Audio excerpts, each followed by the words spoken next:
Queen Elizabeth was nearly a Nobel Peace Prize nominee, but she didn't want the honor. Thank you, but no thank you. There was once talk of Queen Elizabeth receiving the prestigious Nobel Peace Prize, but she wasn't interested in winning it, according to a senior courtier. The late Queen, who died on September 8, 2022 at age 96, was in talks to receive the honor because of her work transforming and expanding the Commonwealth. The Daily Mail's Ephraim Hardcastle reported. It has remained an abiding mystery why the late Queen missed out. Hardcastle wrote, but the reason may be rather simple. Her late Majesty apparently wasn't interested in it.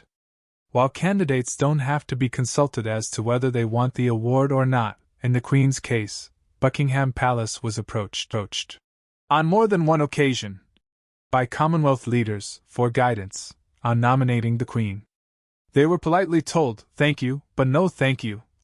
Hardcastle reported. In 2018, a campaign for Queen Elizabeth to win the Nobel Peace Prize was reaching an apex, with the Telegraph reporting that senior political figures believed the Queen should be recognized for her then 66 years of service to the Commonwealth since taking the throne on February 6, 1952. She'd ultimately serve a record-breaking 70 years before her death in 2022.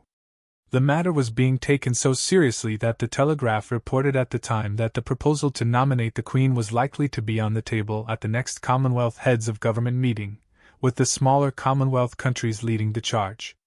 It is being discussed by different high commissioners, a source told the outlet. They want to nominate her for what she has done for the Commonwealth. The Commonwealth is a voluntary association of 56 independent and equal countries that is made up of 2.7 billion people globally.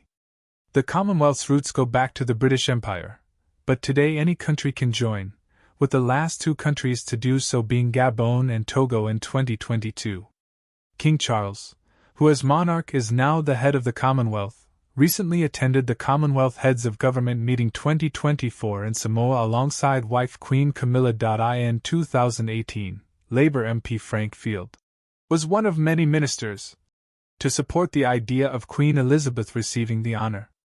Over 60 years, if the Queen's determined diplomacy in keeping the Commonwealth alive and functioning, which is a model of how a multitude of nations around the world can police themselves, doesn't qualify her for a Nobel Prize, it is difficult to think what more anyone can do, he said.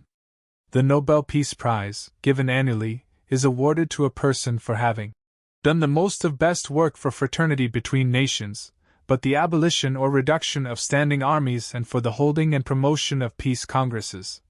According to the United Nations, and previous winners have included Barack Obama, Jimmy Carter, Mother Teresa, Martin Luther King Jr., and Nelson Mandela. The Guardian praised Queen Elizabeth's determined diplomacy in keeping the Commonwealth alive during the 2018 nomination campaign, calling the monarch the Commonwealth's guiding spirit. No one will ever know a fraction of what she does behind closed doors, using her soft power to influence relations between Commonwealth members and between Britain and the Commonwealth.